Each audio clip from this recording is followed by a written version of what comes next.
you know? And I don't know. The Grand Canyon is the greatest tourist attraction in Arizona.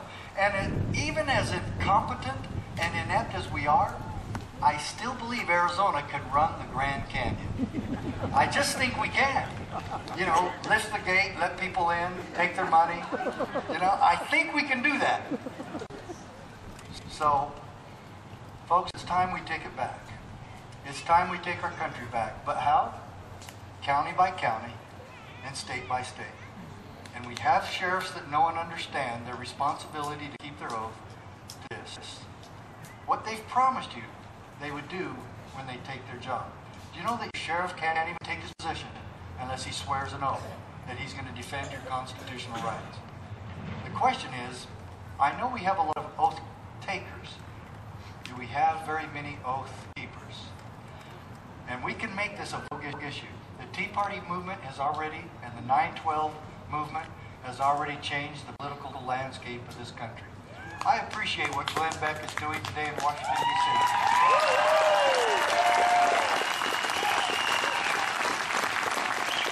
4 weeks ago, I met him when I was on with Judge Napolitano. I met Glenn Beck, and you guys need to remind Glenn Beck of this in your emails and letters and cards and whatever else you do, that he said he was going to have me on his show. He said that to me personally. I shook his hand, told him I really admired him for the work he's doing. I don't think there's been anybody that has been across this country talking at tea parties and 9/12 projects more than I have. I've done about 60 of them in the last year alone. And I appreciate this more than you'll ever know. To me, I'm the luckiest guy on the face of the planet. But in Article 6 of the Constitution, it says why we take an oath of office. Did you know that it was actually required by the Founding Fathers that everybody that's working in government in this country, from the dog catcher all the way down to the president. Wait, did I say that right? Yes. Okay. Must take an oath of allegiance to the Constitution. Let's read the Constitution. To God. The senators and representatives before mentioned, and the members of the several state legislatures, and all executive and judicial officers, both of the United States and of the several states, shall be bound by oath of affirmation to support this Constitution. If you don't take an oath to the Constitution, you have violated the supreme law of the land. You have broken the law. And if you don't keep your oath to the Constitution, you have violated the trust of the people. Sheriffs, it's time to keep your word. It's time to stand for freedom. Is there anything more important that your sheriff can do for you than to stand for your rights and your freedom and your liberty? Most of them are really busy with the drug war.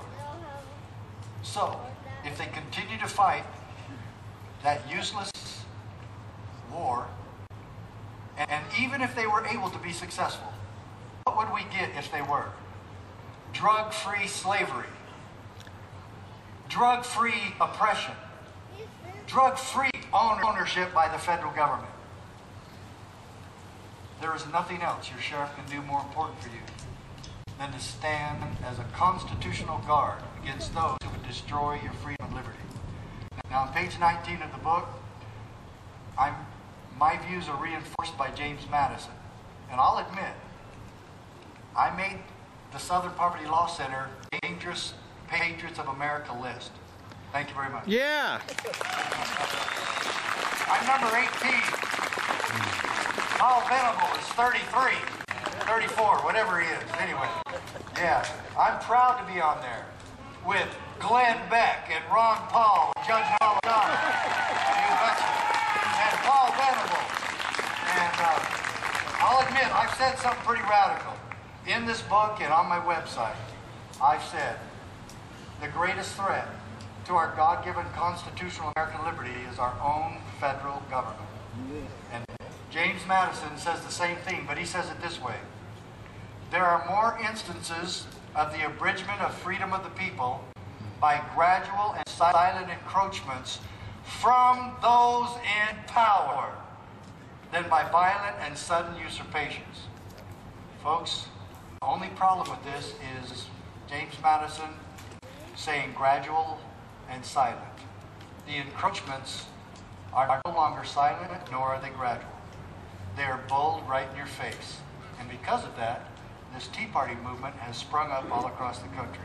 People are waking up, people are standing, and we are not going to take it anymore, and I love it. And I thank you so much that I could be part of this with you. I love this feeling that I get from you. See, really, technically, physically, I'm kind of tired from this past 2 weeks traveling. But I don't feel it at all when I see you. When I'm able to look in your faces and to see the same thing I saw in people in Wisconsin's eyes and faces. I see the same thing in your face. The same thing I saw in Sarasota, Florida, I see in you today. The desire in your eyes to just be left alone. And you know what it is when government leaves you alone? It's called freedom.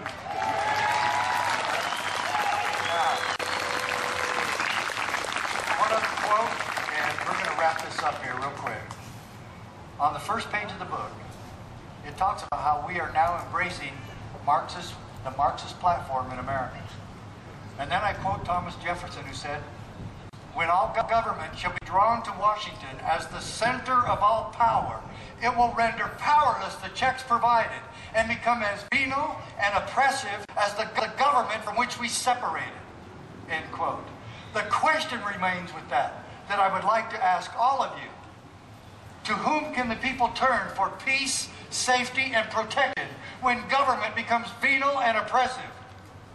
How about the person who works for you, who is part of the executive branch? You vote for him every 4 years, and he promised you in God's name that he would uphold, defend, protect, and obey the United States Constitution. For you, he said that.